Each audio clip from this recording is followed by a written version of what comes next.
62-year-old Tess comes to the emergency department with vaginal bleeding for the past couple of hours. She also mentions that she has occasionally noticed some watery, foul-smelling vaginal discharge. After ensuring that she is hypodynamically stable, history reveals that her last menstrual period was about 10 years ago, and she has had multiple sexual partners. On speculum examination, a suspicious-looking mass is identified in the upper third of the posterior vaginal wall. Later that day, 69-year-old Ocean comes to the physician's office complaining of an intense burning sensation, itching, and pain in her genital region. Her last menstrual period was at the age of 48. On further history, she has been smoking 1.5 packs daily for 40 years.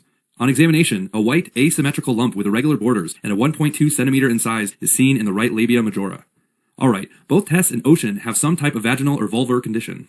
Let's take a look at the anatomy real quick. The external sex organs, together referred to as the vulva, contain the labia majora, which covered the labia minora, and between the two labia minora there is a space called the vulvar vestibule that includes the opening of the vagina and the urethral opening. Now, vaginal and vulvar conditions are classified into non-neoplastic ones, including Bartholin cyst, lichen sclerosus, lichen simplex chronicus, and imperforate hymen and neoplastic ones, which are relatively rare cancers of the female genital tract. Okay, let's start with the first non-neoplastic condition, which is the Bartholin cyst. The Bartholin glands are two small glands that lie underneath the vestibule and on each side of the vaginal opening. Normally, they secrete a mucus-like fluid that drains through ducts into the vestibule in order to lubricate the vagina, but when their ducts get blocked, the fluid builds up, causing cystic dilation of the gland. For your exams, remember that blockage typically occurs in females of reproductive age as a result of a mucus plug or a sexually transmitted infection, and especially Neisseria gonorrhea. If the cyst itself gets infected, an abscess occurs. Now in a test question, a Bartholin cyst typically presents as a unilateral cystic lesion at the lower vestibule adjacent to the vaginal canal. Most small cysts are not painful, but very large cysts can cause significant pain, and in the case of an abscess, the site will be red, warm, swollen, and extremely painful. Diagnosis is clinical, and treatment is drainage of the cyst or opening the cyst to create a pouch, called marsupialization. Next, there's lichen sclerosus. What's high yield about this is that there's thinning of the epidermis with sclerosis or fibrosis of the underlying dermis. This usually occurs in the genital or anal regions and is more common in postmenopausal individuals. Now the reason why lichen sclerosus develops is unknown. A key principle is that although it is benign, for unclear reasons, it's associated with a slightly increased risk for squamous cell carcinoma. It classically presents with leukoplakia, which is a porcelain white plaque with a red or violet border, and the epidermis is so thin that examiners often like to describe it as with the phrases like cigarette paper or parchment-like. That thin epidermis is also very fragile, so skin erosions can be present. Symptoms typically include vulvar itching and sometimes dyspareunia, or painful sexual intercourse. Diagnosis is clinical, and treatment may include steroid ointments to reduce itching. A sort of opposite condition is lichen simplex chronicus. In this case, there is hyperplasia of the vulvar squamous epithelium as a result of chronic irritation or scratching. It's more common in individuals between the age of 30 and 50. For your exams, what's high yield is that it's totally benign, and unlike lichen sclerosus, carries no risk for squamous cell carcinoma. Presentation is again with leukoplakia, but in this case, the key is that the vulvar skin is thick and leathery. For symptoms, there's an itch-scratch vicious cycle, where itching leads to scratching and hyperplasia, which results in more itching. Diagnosis is clinical, and treatment may include steroid ointments to reduce itching. The last non-neoplastic condition is an imperforate hymen, which is a congenital disorder where a hymen without an opening completely blocks the vaginal opening. This is caused by a failure of the hymen's central epithelial cells to degenerate during fetal development. At birth, it may cause vaginal mucus to build up, causing the hymenal membrane to bulge outwards. That's usually self-resolving though. So for your exams, it's important to know that imperforate hymen typically presents in adolescent females when menstrual blood accumulates in the vagina, which is also known as hematocolpus. A test question might sometimes also show a characteristic picture of a bulging bluish hymenal membrane, and since menstrual blood can't go through, there's primary amenorrhea. However, these individuals do have recurring menstrual cramps and abdominal or pelvic pain without any outward signs of bleeding. On ultrasound, hematocolpus will be visible. Treatment is with surgical incision of the hymen. Okay, now moving on to the neoplastic conditions. Let's begin with vaginal cancer. There are three main histologic subtypes. The most common is squamous cell carcinoma, which develops from the squamous epithelium of the vagina. A very high yield fact to know is that it's linked to HPV infection. Particularly high-risk strains include HPV 16, 18, 31, and 33. It's also helpful to remember these can also cause cervical cancer. In fact, vaginal squamous cell carcinoma is frequently secondary to metastasis from cervical squamous cell carcinoma.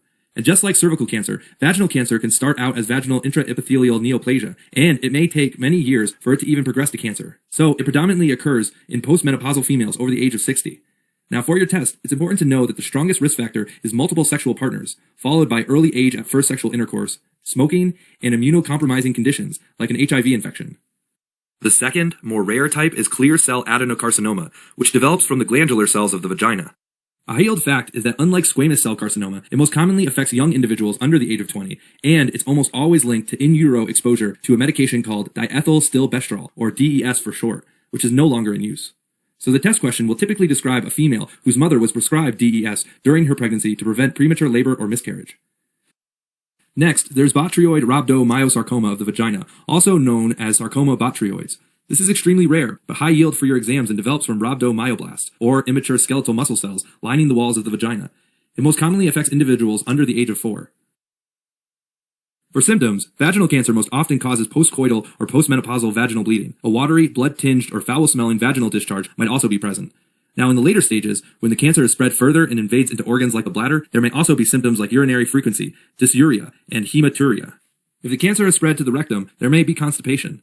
The cancer cells can also metastasize to the lymph nodes, in which case pelvic pain can be present. Very important to know for examination purposes is that the region of lymph nodes where cancer spreads depends on the location of the tumor in the vagina. So, tumors from the lower 2/3 of the vagina will go to the inguinal lymph nodes, while tumors from the upper 1/3 will go to the nearby iliac nodes. Now, diagnosis starts with a speculum examination. Most commonly, vaginal cancer looks like a mass, but it can also look like a white plaque or an ulcer. In the case of sarcoma botryoids, it's important to know that the mass is polypoid and protrudes through the vagina. The key phrase here is that the mass resembles a bunch of grapes. In all cases, remember that vaginal cancer typically originates from the upper third of the posterior vaginal wall. To confirm the diagnosis, when there's a vaginal mass, a biopsy is done. When there is no mass, vaginal cytology can be done. This is frequently combined with HPV genotyping, meaning the vaginal cytology sample is analyzed for the presence of high-risk HPV DNA. Now, the biopsy results can differentiate between squamous cell carcinoma, clear cell adenocarcinoma, and sarcoma botryoids. For squamous cell carcinoma, the biopsy can also distinguish between precancerous lesions, like vaginal intraepithelial neoplasia or invasive vaginal cancer. Vaginal intraepithelial neoplasia, or VANE for short, is classified based on how much of the vaginal epithelium is affected. VANE 1 is when only the lower 1/3 of the epithelium contains cancer cells. VANE 2 is when the lower 2/3 are affected, and VANE 3 involves more than 2/3 of the epithelium. Carcinoma in situ is when the entire epithelium is made up of cancer cells, and it's included in the VANE 3 category. And invasive vaginal cancer is when the cancer cells have breached through the basement membrane. Now, for sarcoma botryoids, what's important to remember is that biopsy will reveal rhabdomyoblasts, usually described as spindle-shaped cells with cytoplasmic cross-striations. And on immunohistochemistry staining, these cells will stain positive for desmin and myoglobin. Finally, imaging with CT or MRI scan can then be done to look for evidence of metastasis. Now, treatment usually consists of local surgical excision or ablation of the lesion, or, in more advanced cases, a radical hysterectomy and vaginectomy or surgical removal of the whole uterus and vagina, along with the associated lymph nodes, might be necessary. This is followed by chemotherapy and radiotherapy if the tumor has metastasized. Moving on to vulvar cancer, there are 3 main histologic subtypes. So, for your test, remember that over 90% of vulvar cancers are squamous cell carcinomas, which develop from the squamous epithelium of the vulva. Just like cervical and vaginal squamous cell carcinomas, these are usually linked to high-risk HPV strains like 16 and 18. It can start out as vulvar intraepithelial neoplasia and most commonly present in postmenopausal females. Risk factors for HPV-related squamous cell carcinomas once again include multiple lifetime sexual partners, early age at first sexual intercourse, smoking, and immunocompromising conditions. Rarely, squamous cell carcinomas are not related to HPV infection, and in this case, they usually arise from long-standing lichen sclerosis. Now, the other 10% of vulvar cancers are melanomas and vulvar adenocarcinomas. Melanomas develop from melanocytes, and risk factors include a family history of melanoma, or a personal history of melanoma, or dysplastic nevi, which are atypical moles in other locations on the body. Vulvar adenocarcinomas, on the other hand, develop from glandular cells, like those that make up Bartholin's glands on either side of the vaginal opening. Next, we have Paget disease of the vulva, which is a particular type of intraepithelial or in situ adenocarcinoma, meaning that cancer cells have not invaded the basal membrane. This is a type of cancer that usually develops in the ducts of the breast, but can rarely develop in other locations, such as the vulva. Now, a key difference is an individual with Paget disease of the breast will almost always have cancer somewhere else in the body. In contrast, in Paget disease of the vulva, there is usually no other cancer. For symptoms, vulvar cancer most often presents as an itchy leukoplakia, but may also look like a wart and vary in color, shape, and size, or an open sore that doesn't heal. A clue examiners often like to use is that the lesion is asymmetric, has irregular borders, and large size. Sometimes there may also be associated pain, bleeding, or discharge. In the case of Paget disease of the vulva, the test question will typically present an erythematous pruritic crusting ulcer. In later stages, if the cancer has metastasized to lymph nodes in the groin, these might also be enlarged and sometimes cause pelvic pain. To diagnose vulvar cancer, a biopsy is done. This can confirm the malignant character of the lesion and also differentiate between the different histologic subtypes. Immunohistochemistry is also frequently performed. So, for example, Paget disease of the vulva will stain positive for PAS and keratin, which are specific for epithelial cells, and negative for S100. In contrast, melanoma will stain negative for PAS and keratin, and positive for S100, which is specific for melanocytes. And that's a popular way for examiners to clue you in these particular types of tumors. Treatment usually involves local surgical excision or ablation of the lesion, or in more severe cases, surgical removal of the vulva or radical vulvectomy is required. This is followed by chemotherapy and radiotherapy if the tumor has metastasized. Alright, as a quick recap, non-neoplastic vaginal and vulvar conditions include Bartholin cysts, where a blockage of the Bartholin's gland duct results in cystic dilation and may lead to an abscess, lichen sclerosis, which is a benign condition characterized by thinning of the epidermis and sclerosis of the dermis. It also increases the risk of developing squamous cell carcinoma. Lichen simplex chronicus is hyperplasia of the vulvar epithelium, but it doesn't raise the risk of carcinoma. Finally, there's imperforate hymen, which classically presents as primary amenorrhea with hematococcus. Now for vaginal cancers, there's squamous cell carcinoma, which is the most common type. It's usually HPV related and affects postmenopausal females. Clear cell adenocarcinoma is caused by in utero exposure to diethylstilbestrol. Sarcoma botryoids consist of grape-like tumors and usually present in individuals under the age of 4. Next, over 90% of vulvar cancers is squamous cell carcinoma, which are also HPV related and affect postmenopausal females, but can be also secondary to lichen sclerosis.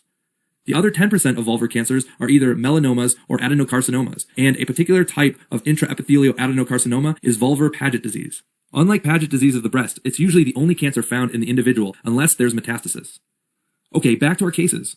Tess presented with abnormal postmenopausal vaginal bleeding along with occasional watery, foul-smelling vaginal discharge. This is a classical presentation of vaginal cancer. Other clues include her age and the fact that she's had multiple sexual partners, which are strong risk factors for this type of cancer. On speculum examination, a mass was identified in the upper third of the posterior vaginal wall, which is the #1 location for vaginal cancer. Biopsy of the mass revealed a squamous cell carcinoma, which is the most common type of vaginal cancer. On the other hand, Ocean came in with vaginal burning, pruritus, pain, and an asymmetric, irregular, large lump in her vulva, which all makes us suspicious of vulvar cancer. Her age and heavy smoking history are also risk factors. The lesion was biopsied, and results came back with a diagnosis of squamous cell carcinoma of the vulva, the most common type of vulvar cancer.